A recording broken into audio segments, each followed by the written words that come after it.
mugire mukurikirane radiyo Cirimoso isoko ry'ukuri. Turabahaye ikaze nshuti bagenzi mukurikirana ibiganiro vya Radio Cirimoso.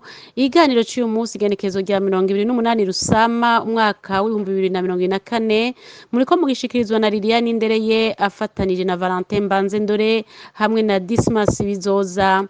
Turahaye ikaze kandi mugenzi wacu Beatrice Nimbona nawe akaba hambije ababategurira ibiganiro kuri Radio Cirimoso.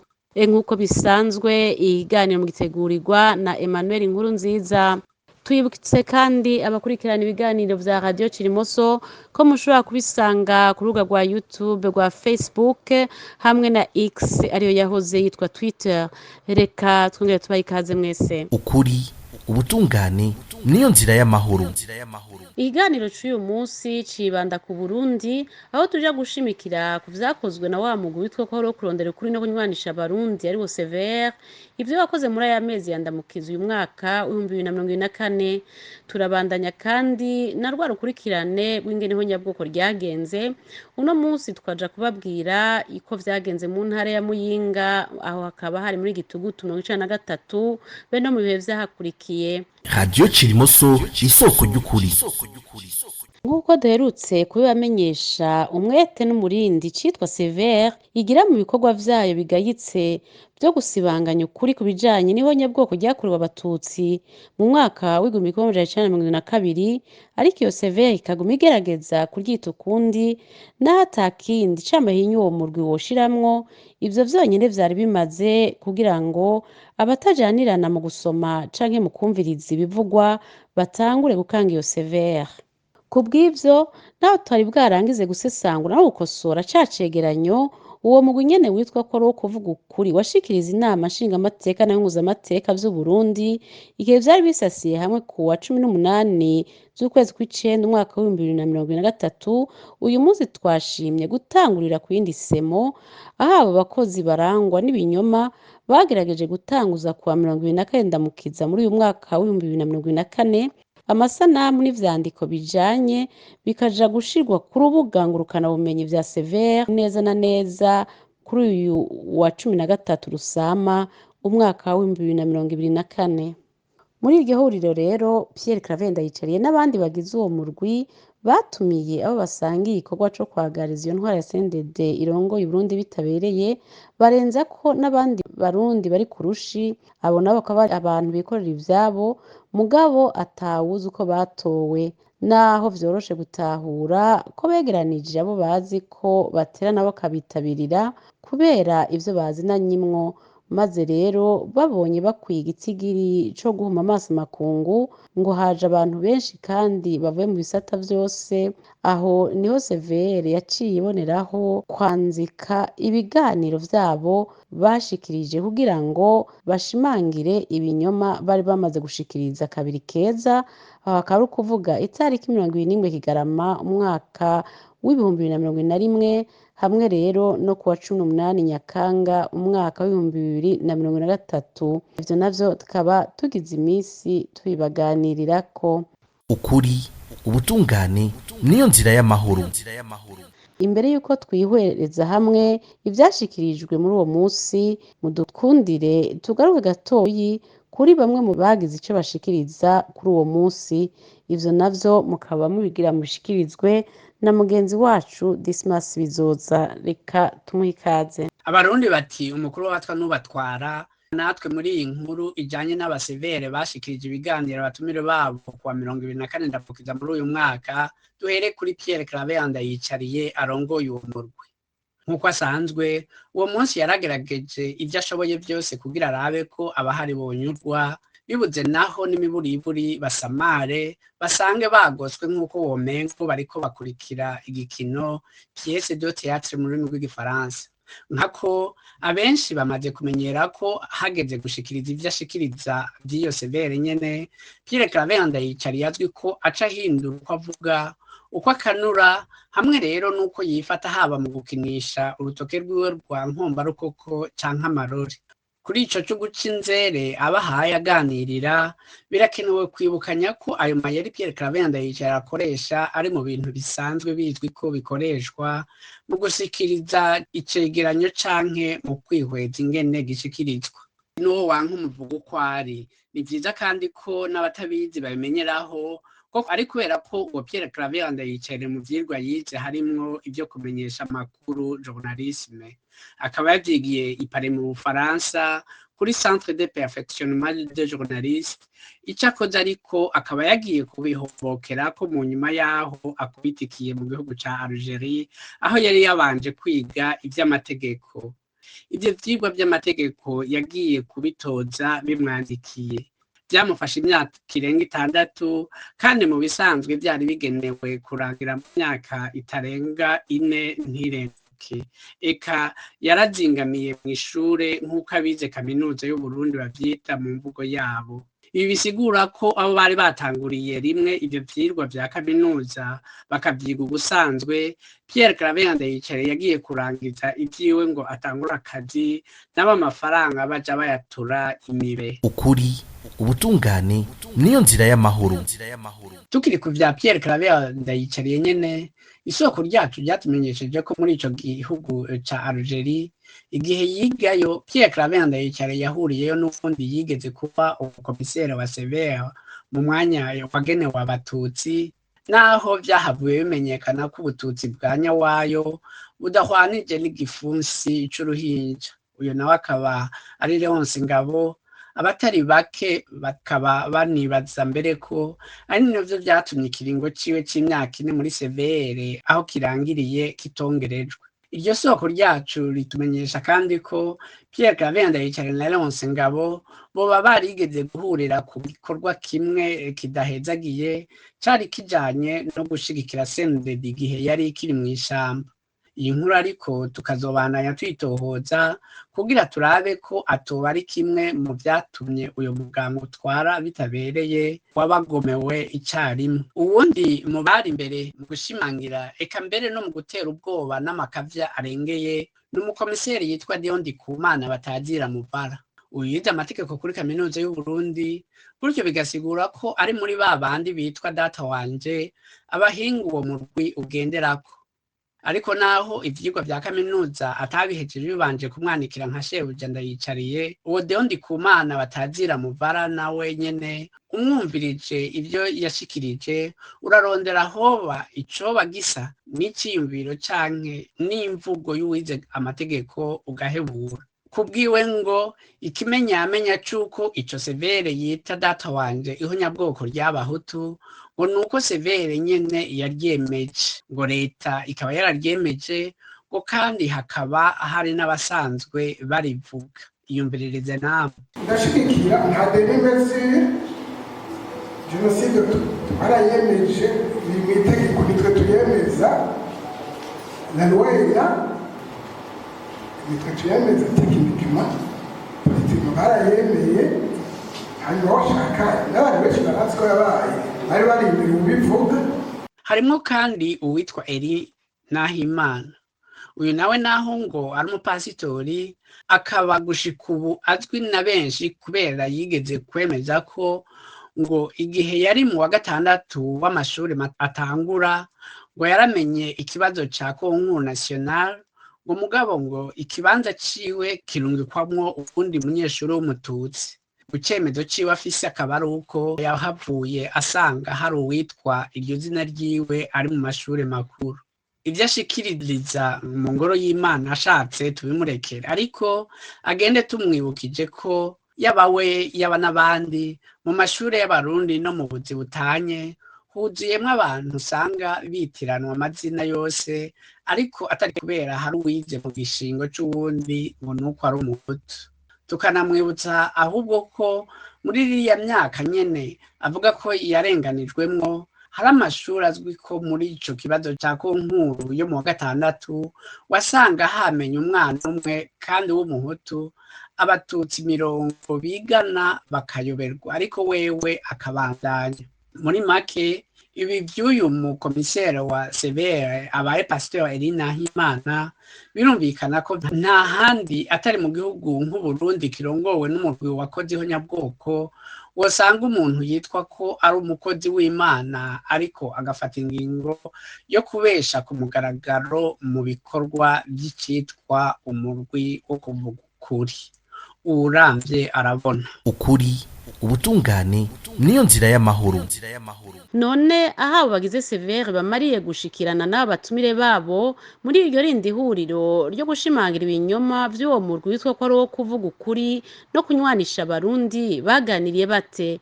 Reka tutege amatwi Beatrice Nimbona abitugire ku muriri. ukurikiye abari baremesheje ikindi cicaro co gushimangira ibinyoma vya severe co kuwa 24 ndamukiza umwaka wa 2024 usanga aho gusigura canke bagira igishasha bashikirije ahubwo ari kuguma bizunguruka ko ibyo bitwa ko bagira basigure neza, ugasanga ahubwo ari byo basubiramo ngo nivyo vyemezo.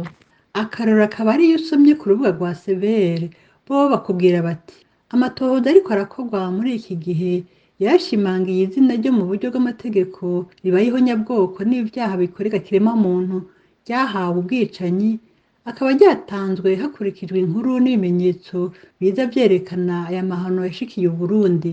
Mu Gifaransa handitse ngo les enquêtes menées actuellement ont renforcé la qualification juridique de génocide et de crime contre l'humanité en se basant sur des informations précises et des ouvrages corroborant les événements tragiques survenus au Burundi.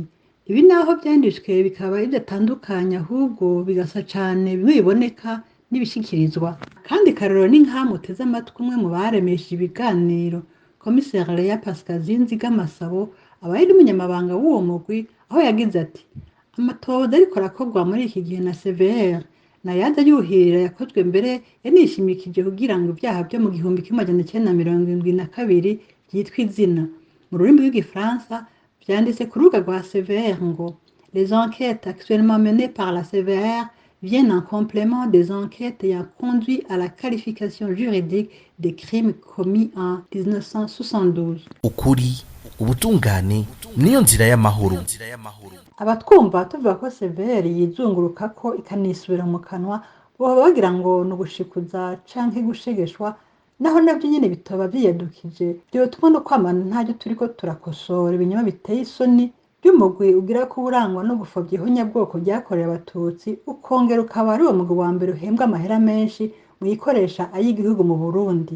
Iyumviririze namwe kuri urwo rubuga rwa severe kuri uwa 13 Rusama 2024 severe irihanukira ikandika iti abakomiseri ba severe basaba abakeneye gutahura aya mahano ko bosoma icegeranyo cose ca severe kirimwo ibyavuye mu matohoza yakozwe kuva ku bakoroni gushika ku ihonyabwoko ryo mu 1972. Mu Gifaransa handitswe ngo ces commissaires invitent ceux qui cherchent à comprendre ces atrocités à consulter le rapport complet de la sévère qui compile les résultats des enquêtes menées depuis la période coloniale jusqu'au génocide de 1972-1973. Ariko rero naho biri uko hampande y'uko kwigira hejuru no kwishigikira mu bundi buryo bagerageza kwifashisha iyo bahaye bashigikira ibyo binyoma, uwihweje neza ibyo bavuga n'ingene babivuga arabona ko nabo nyene bazi ko barisha bukoroka. Nk'akarorero muri iyo nkuru severe yanditse ku rubuga rwayo kuri iryo genekerezo rya 13 Rusama 2024 hari aho mu Gifaransa igira ngo malgré les enquêtes approfondies menées, certains Burundais contestent encore cette qualification. Mu Kirundi ivuga ngo naho habaye ibyo bita amatohoza yimbitse, hari abarundi bagihakana ingene iyo severe yise ubwicanyi. Kuba baratevye bakiyemera ko ari uko ibintu bimeze ni kimwe mu bimenyetso bitabesha berekana yuko naho muri severe bacifatafata kugira ngo bagume mu murongo w'ivy'intwari hari bitabereye yabatumye co gusibanganya ihonyabwoko ryakorewe abatutsi mu Burundi, bongere beza abayirongoye ubu baraye bazi ko babaye nka wa mwibutsa w'ikirundi uvuga ngo usakwanka akoraga ivyamunaniye.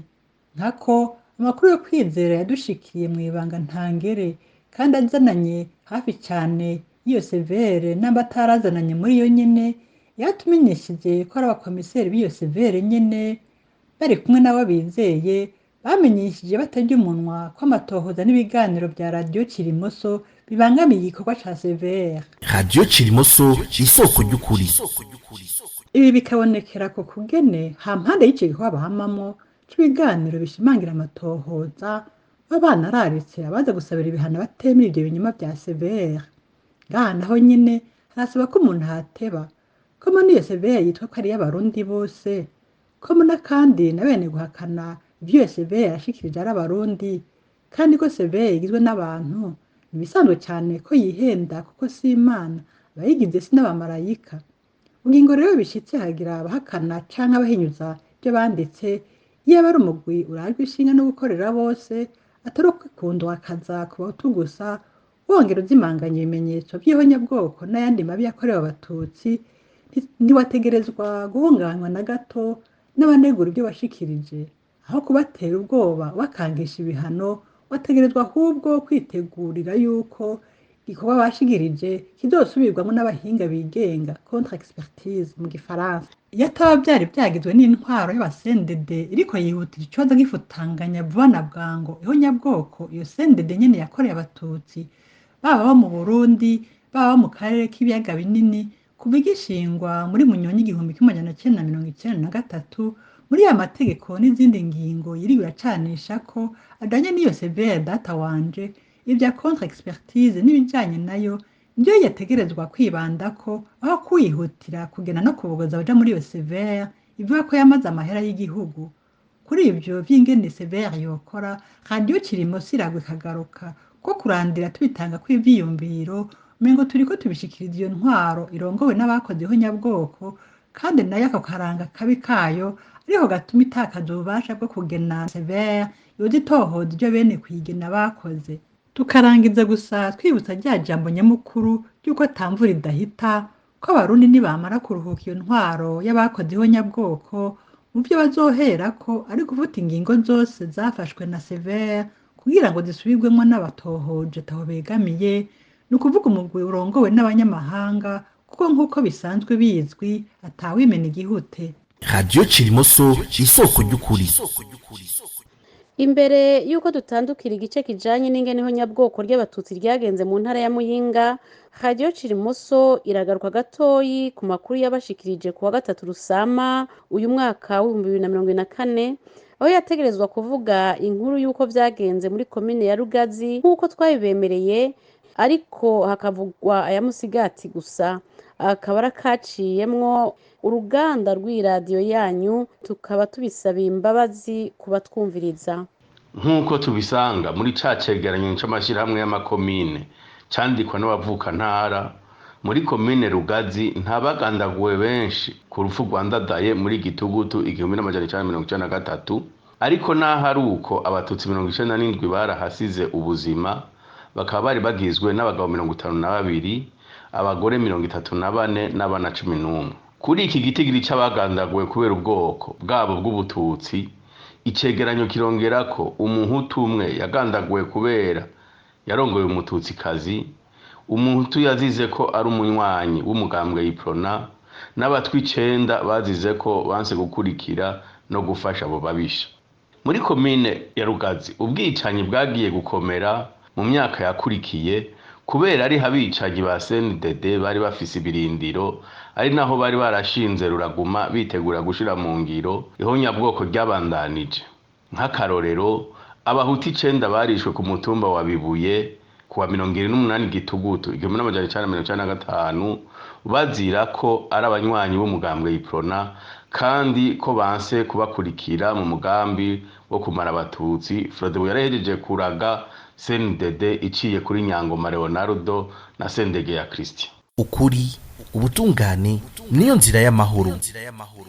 Bivuye ku kamo batewe na musitanteri wa komine Rugazi, abatutsi batari bake barasubiye mu ngo zabo, ariko ntibagize amahirwe yo kubaho, kuko aho buramatari wa komine Bubanza gandaguriwe n'abagizi ba nabi, abahutu baciye babiraramwo, nta wahavuye. Ivyo bikaba vyabaye kuva kuwa 21 Munyonyo 1993, ukwezi kumwe gusa Ndadaye yagandaguwe.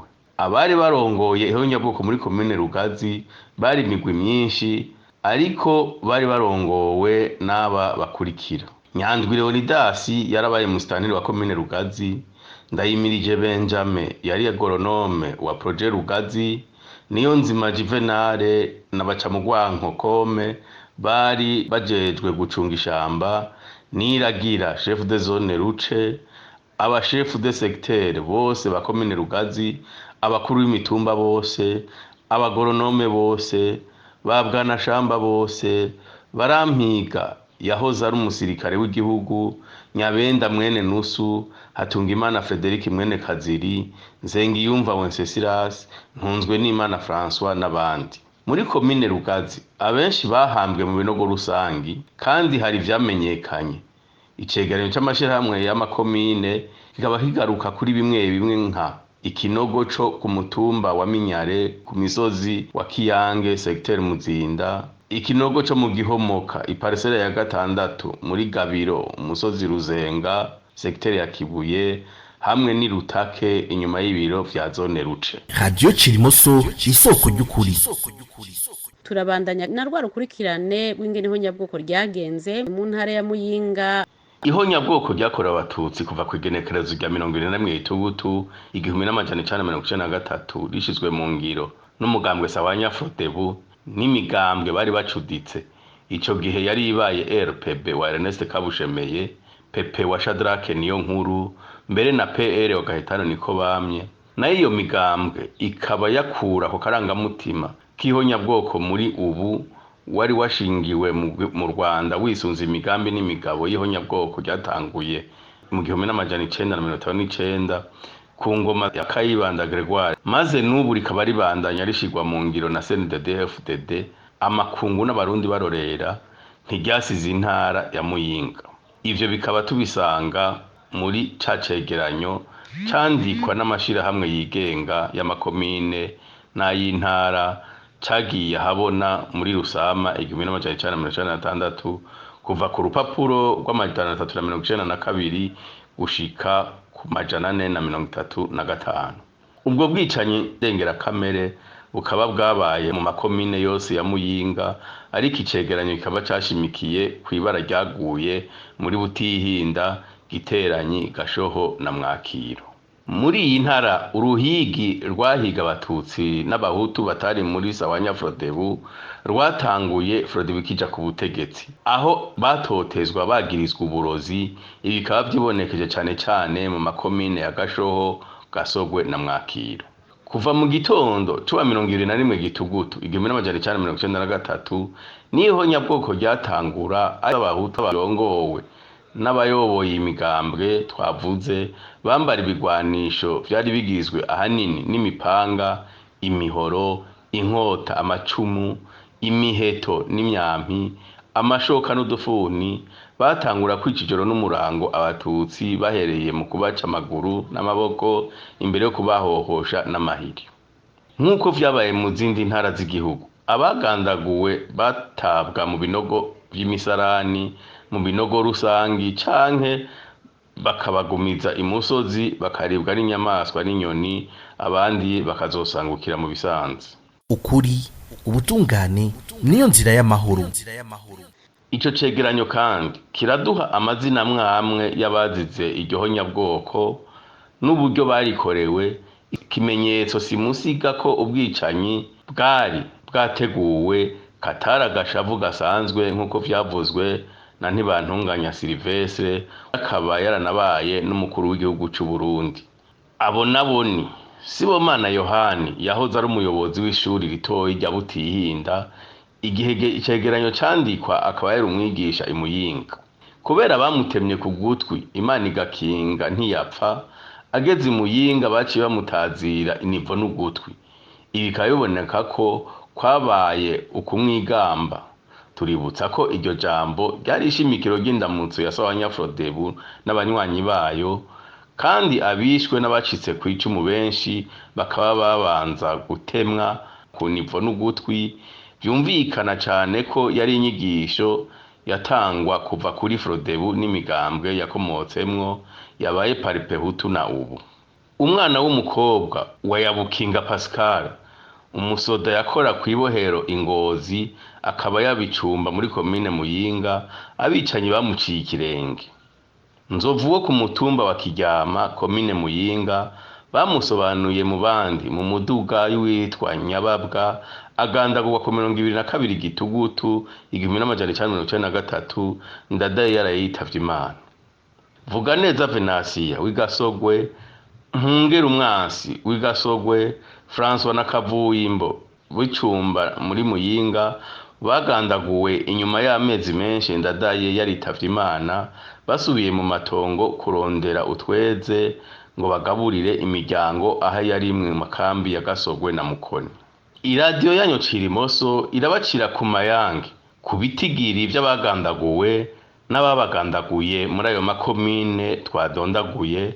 Amazina yabo akaba ari muri ca cegeranyo c'amashirahamwe yigenga y'intara y'amakomine kuva ku rupapuro rw'394 gushika ku rw'435. Muri komine Giteranyi hagandaguwe abantu 139.